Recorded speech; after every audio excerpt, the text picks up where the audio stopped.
تحياتي لجميع الأحرار داخل المغرب وخارج المغرب. خوتي المغاربة، السلام عليكم. الموضوع ديال الحلقة شيء ما شائك، هو بحث دام لمدة أيام جمعت فيه مجموعة من المعطيات من مصادر مختلفة حول الشذوذ الجنسي عند محمد السادس وسبب الطلاق ديالو وعلاقته الشاذة أو المشبوهة مع أبو زعيتر. هل حقا محمد السادس شاذ جنسيا؟ وإن كان شاذ جنسيا فما على المغاربة فعله؟ وما هو حكم الشذوذ الجنسي في الإسلام؟ وهل يحق لأمير المؤمنين أن يكون شاذا جنسيا ويؤمر على شعب أغلبيته مسلمين؟ للتذكير، أنا لست ضد الشذوذ الجنسي، هو حق من حقوق أي إنسان، ولكن يكون عندك حاكم ظالم ديكتاتوري شمولي طاغي شفار يستغل الدين في حكمه باش ينعس لك الشعب المغربي، متمثلة في إمارة المؤمنين، وهي أحد الشرعيات اللي عنده والتي لا محل لها من الإعراب في العلوم السياسية، وهي الشرعية الدينية. ما علينا إلا أن نفضحها. هذا الموضوع تكلموا عليه بزاف ديال الناس، صحافة، إذاعات،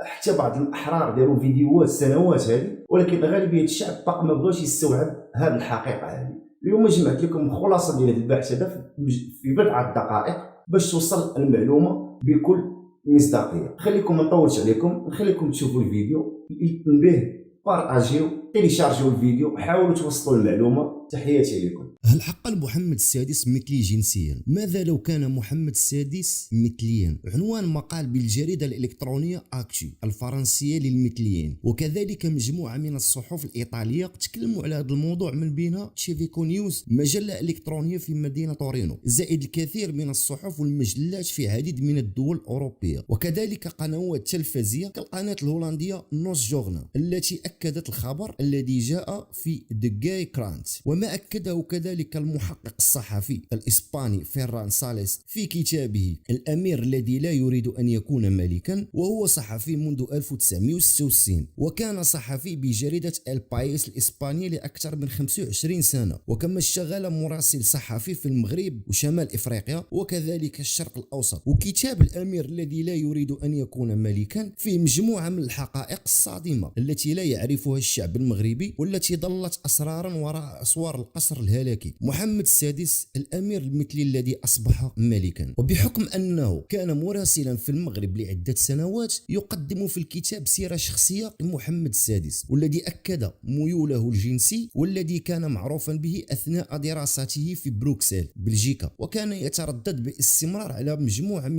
من حانات المثليين في بروكسل البلجيكية في منطقة غران بلاس، ومن بينها دولور، لا بول روج، ستامباغ، لو بلجيكا، شي مامون، سانسيت كلوب، لو ديتور، ستاسيون بيكسل، لو باروك. وكذلك كان يتردد على مجموعة من النوادي الليلية للمثليين بهولندا. وفي الكتاب نفسه يؤكد فيران ساليس أن الحسن الثاني استأجر جواسيس لتتبع خطى محمد السادس لما كان ولي للعهد، وأنه تلقى تقارير عديدة تؤكد مثلية محمد السادس، وهو الأمر الذي أغضب وأزعج السفاح الحسن الثاني. وعلم أيضا من الجواسيس أن محمد السادس كان يستقبل العديد من الزوار الذكور في الإقامة الملكية لصاب البسالة، ومن بينهم ضابط بالحرس الملكي الذي قتل بأمر من طرف الحسن الثاني. وإدريس البصري هو من كان مكلف بمراقبة محمد السادس، ولذلك السبب انتقم منه الملك المثلي صاحب المؤخرة المقدسة. وللتذكير فإن إدريس البصري قتل مسموما من طرف مخابرات محمد السادس. وذكر أيضا فيران ساليس في كتابه قد لا يكون من قبيل المصادفة أن العديد من مستشاريه الحاليين أي محمد السادس هم أصدقاء الدراسة وأصدقاء معتادون على حياته الليلية أمنيزيا في الرباط، حيث كان لديه فضاء محجوز خاص به وأصدقائه. وذكر الكاتب كذلك أن محمد السادس كان منزعجا ويكره كثرة النساء ديال الحسن الثاني اللي كانوا أكثر من 50 امرأة يعني عبدة، وهي مسألة أثارت الشكوك حوله. ومن خلال مصدر من داخل القصر أن سبب طلاق محمد السادس من سلمى بناني هو علاقته الشاذة مع أبو زعيتر. وكما جاء في صحيفة سباي تولك مقال بعنوان الدبلوماسي ومقاتل القفص، وسأترك لكم رابط المقال، حيث تكلم المقال على سبب زيارة أبو زعيتر للسفير الأمريكي ريتشارد غرينل ذو الميول الجنسي كذلك. ومن خلال مصادرهم توصلوا إلى أن سبب زيارة أبو زعيتر للسفير الأمريكي بألمانيا هو رفض الولايات المتحدة الأمريكية تسليم أبو زعيتر تأشيرة من أجل السفر للولايات المتحدة الأمريكية الأمريكية. وحسب مصادر سباي تولك الدبلوماسية أكدوا أنه الولايات المتحدة رفضوا 3 مرات طلب أبو زعيتر بسبب تاريخه الإجرامي وسجله العدلي المتسخ بألمانيا منذ بداية شبابه. وجاء في المقال كذلك العلاقة المشبوهة بين أبو زعيتر ومحمد السادس وسبب إهداء محمد السادس قصرا لأبو زعيتر بطنجة ومجموعة ثمينة من الهدايا زائد رحلات أبو زعيتر مع محمد السادس وخاصة رحلة السيشل والسفر على يخوت محمد السادس. والدليل على أن أبو زعيتر كان برفقة صاحب الدجاجة محمد السادس بجزر السيشل حيث يهرب السادس أموال الشعب هو هذا الفيديو اللي نشره أبو زعيتر على حسابه بالإنستغرام. وبعد ما رأيت الفيديو استغربت لأن أبو زعيتر حاول طمس الحقيقة بحيث لما نشر الفيديو حدد مكان له وهو المغرب، ولكن بحثت في الموضوع توصلت أنه لا توجد شواطئ في المغرب بهذا الشكل ولكنها شواطئ جزر السيشل المعروفة بجمالها كما وجدت صورة تطابق المكان الذي كان يتواجد به أبو زعيتر. وعودة لمقال سباي تولك أكدوا من خلال مصدرهم الدبلوماسي أن محمد السادس جد غاضب بسبب رفض الولايات المتحدة الأمريكية إعطاء تأشيرة لأبو زعيتر لأنهم أفسدوا على محمد السادس مخططه للسفر إلى الولايات المتحدة الأمريكية العام الماضي رفقة أبو زعيتر، مما أدى به للضغط والتوسط من أجل حصول أبو زعيتر على تأشيرة. وأخيرا كما جاء في صحيفة إيطاليا تساءلوا باستغراب كيف يعقل أن يكون قانون يعاقب المثلية الجنسية بالسجن والغرامة في المادة 489 من القانون الجنائي المغربي وحاكم البلاد محمد السادس مثلي جنسيا. إذا كانت هذه هي خلاصة البحث في هذا الفيديو صغير